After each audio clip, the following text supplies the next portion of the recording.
Remember when we went? I remember we went to the Roebuck, met John, and came back, and then we did the thing with the Well, singing the song.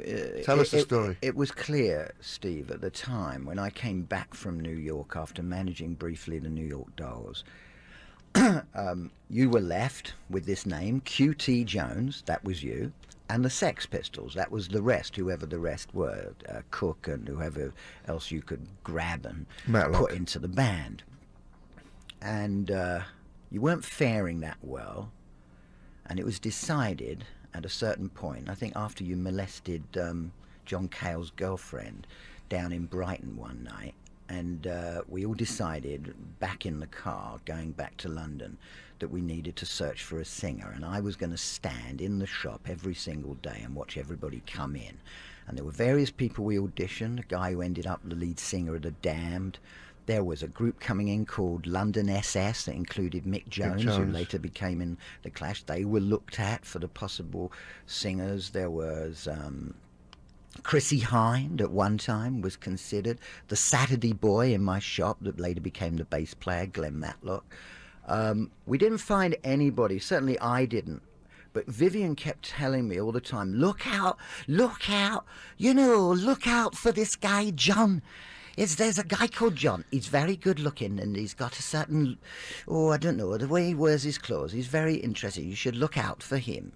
So I sat in the store and I looked for this guy, John, and in came a guy, actually, very, very obstreperous creature who was looking for a pair of sneakers, pair of actual brothel creepers in white suede. And I didn't have them in his size, but I could get them the following week. And I asked him, as I asked anyone, whether he was interested in singing in a band. And I said, do you sing? And he said, nah, only out of tune. And I thought, all right, we'll test you. If you want these shoes, I'll get them for you. And I may even give them to you if you promise to head down tonight to this pub round the corner called the Roebuck, where you can meet the rest of the band. He did. Typically, of his character, he turned up with what he thought was his bodyguards, I suppose, his friends. He didn't want to arrive alone. And you sat there, and I just sat at the bar and let you get on with it. I was just talking to a few local guys, you know, the typical fashion victims and drug victims and so on the King's Road, and we just hung. And then you came up to me and you said, look, Malcolm, if he keeps on hollering at me, I'm going to beat the shit out of him, and basically we'll get you to you got to get him down to the shop now, because he's playing up, and I don't know if we want to really be involved in this guy. So I went over to him and we dragged him down to the shop, and I became very officious at that point and grabbed what appeared to be like I don't know why we had it, a kind of a broken shower device, you know, it could behave like a microphone. So there, with this broken shower rod, I asked him to stand at the end of the shop, and I put a song on the jukebox. It was Alice Cooper's 18, I think. And I said, behave as if you're on stage and sing along to it. Otherwise, this guy, the guy that's sitting next to me now, Steve Jones, is going to beat the living daylights out of you. And he and Paul Cook, and I think the bass player, the Saturday boy at that time, Glenn, stood back by the jukebox as we all watched John perform. He began to look like the Hunchback of Notre Dame. He pulled out his handkerchief, he blew his nose. He was spitting and coughing and talking about sex in the grass is free, I don't know what. He was trying to imitate Scream Along, and he was somewhat embarrassed and vulnerable and strange, and I laughed. I thought it was really funny. I thought it was brilliant. Paul Cook said I better go back to the brewery and carry on with my job, but he was always like that. Yes. Jones went along with it. He thought, yeah, maybe, why not?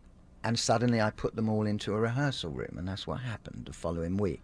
Except he turned up and you guys didn't, because maybe you weren't certain, I don't know, and then he was pissed off, and then he decided to stay at home, and then we thought maybe we'll get the guys from the New York Dolls in there, because I'd just been managing, and I was calling up Richard Hell on the phone and calling up Sylvain and thinking May might join you, and then eventually we convinced this guy, John, to come back to the band, and this time you were going to get very serious and rehearse with him, and that's what you did. And then we tried to just keep it going for as long as possible. And that's when we dropped QT Jones. You became the Sex Pistols. I think Rotten at the time hated to perform under that name. He wanted to shorten it to Sex or something. And I said, what do you want to do that for? Sex Pistols, that's what it's all about. Young, sexy assassins. That's what you are. And you're going to compete with the Bay City Rollers. I remember you saying that. I remember that. And that was the idea, because they were the top of the charts. They were the nubile, young, good-looking kids. And you were coming in with a whole nother angle, far, far more, I suppose, cutting edge, far more to do with creating a lesser pop sound, but something that was going to actually, I suppose, create something completely new, a sound that really would hurt people, that would annoy people, that would be stripped of all its slickness. Was you disappointed that we actually learned how to play after a while? No, I always thought you could play. It just didn't seem a good way of selling the idea. I never thought that the industry should ever be sold a group that could play, because that would make you fit in too well. The whole point was always to not fit in with anyone. But it didn't. And it didn't. And that initially and ultimately was its greatest success. It's because you didn't fit in.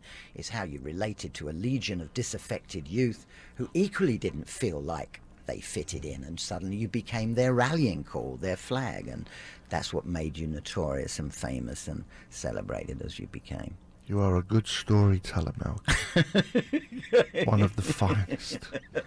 You listen to Jonesy's Jukebox with my guest, Malcolm McLaren. When we went to commercials, he forgot something. He forgot a little bit, so he's going to tell the little... What I forgot was that when the Sex Pistols were finally formed and I went back to see Vivian, I said, I found this John.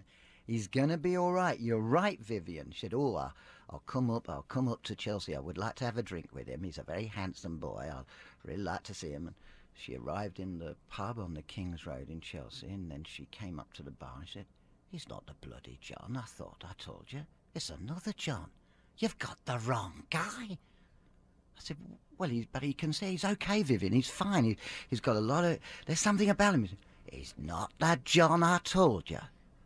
You're going to have a lot of trouble with him. You're never going to hear the last of it now. Well, now you've done it. You've made your bed. You're going to have to bloody lie in it. And she walked out. Anyway, the John, as it turned out, came in 3 weeks later to the shop. His name was John Simon Ritchie, and who later became Sid Vicious. He wanted to join the group. He said he could play the saxophone. I said, we don't need a saxophone. We got enough people in the group, it's fine. Instead, he became the agent provocateur and invented the pogo.